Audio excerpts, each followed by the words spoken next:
Hi everyone, Walter Bowne here. Welcome to my first episode of a book and a beer. Today I'm pairing Erik Larson's new bestseller, The Splendid in the Vial, with a Czig Meister Tiramisu Milk Porter. Right, so I'm going to pour myself this and talk to you. Ooh, don't want to get the fire. It's the last thing you want to do is, actually a porter could be a little warmed up. Was it 55 degrees or something with the porter, or was that a stout? I'm not really sure. It's about right. This is so good. Second time I've had this. Brewed up there in, I think, Hackettstown, New Jersey.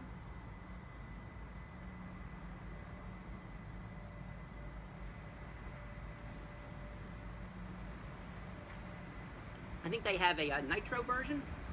This is the non-nitro version, but really smooth. Chocolate, vanilla, coffee. If you don't like a lot of coffee, you might not want to do this one. This is very, I've had others that are a little bit more coffee flavored, but oh, that's smooth. That is really, really, really tasty. And it doesn't hit you too hard too. It's only, APV is like 6% on that 6.3. And what I love about this, lactose. Lactose gives that creamy flavor. So always trying to promote craft beer here in Cherry Hill, New Jersey. So, enough about beer. I can talk about beer, maybe I should have a beer show. But let's talk about Erik Larson's Splendid in the Vial. Of course, he doesn't need me to promote him. He's amazing. He's written books like In the Garden of the Beast, Dead Wake, Down the White City. I think this is my 4th book I've read. I finished this in a week. And what I noticed about the cover right away is the bombers flying under a full moon, because it was called a bomber's moon. And it was easy for the German bombers with their escorts to, I think the ME hundreds, Messerschmitts, to find their targets and bomb civilians. First it was, of course, the RAF and the Hurricanes and the Spitfires. So if Hitler wanted to knock out the resistance, and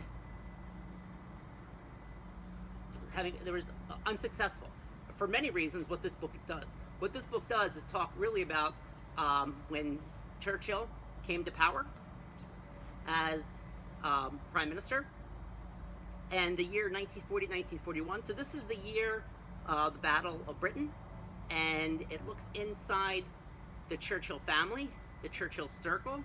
We have amazing characters who are fully delineated.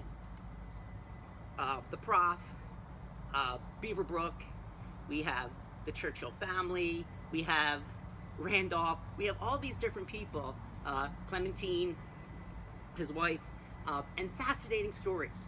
Now, I've read Churchill books before, and of course, at the end of this video, I'll give you like suggested reading, like Walter Lord's Dunkirk, and other books on Churchill. There's so many books about Churchill. And when I saw this, I'm like, what, another book about Churchill and the Battle of Britain and World War II? But I saw the name and I'm like, okay, I have to get this.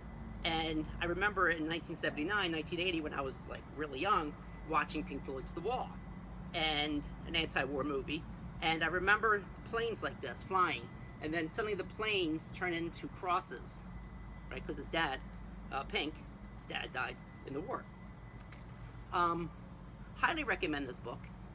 There's a lot of insight, a lot of things that he does not get into, whether or not the royal family was kind of helping on the side with Rudolf Hess, who flew into Scotland. That story is fascinating. That story led me to go to a documentary and watch about about an hour documentary just about Rudolf Hess. And that led me into questions of like, if I had some questions for Erik Larson, those would be questions like, hey, why did you leave that out? Maybe it's outside the purview of the Churchill family, but he does, send Halifax, his rival, to America, and he does things. Churchill's very astute. What I love about this book, and this is what I'll leave you with, I almost forgot to drink my beer.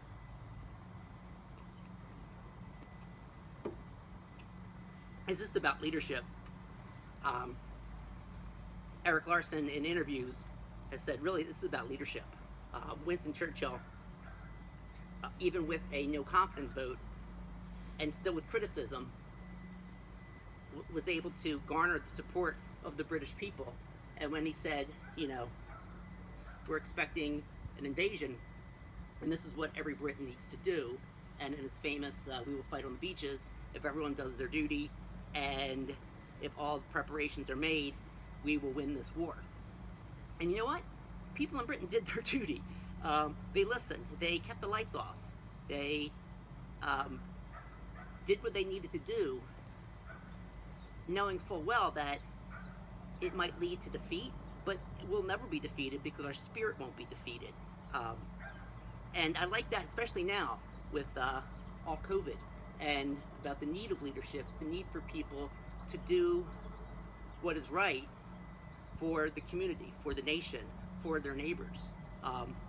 If I, as a individual citizen, decided, no, the government can't tell me what to do, and I kept my lights blazing, right? I kept this fire going. I had my patio lights on. I don't care, Churchill, you can't tell me what to do. Guess what? There's German bombers could see this light here. It's like, oh, there's a convenient spot to hit. And then my individual freedom of keeping the lights on, my neighbors could be destroyed. So if there's one thing about this book, it's a takeaway, is just what makes effective leadership and why Churchill was so very effective. I'm trying to keep this short, so I highly suggest Erik Larson's book, along with his other books. And at the end, I'll have a list of other beers that you might enjoy. I really love IPAs, I love hazy, I like dank, I like stouts, and I'll probably do this once a week, maybe twice a week, it depends.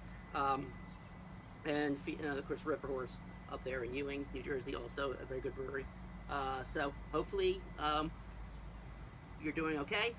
Read, and drink responsibly. And take care.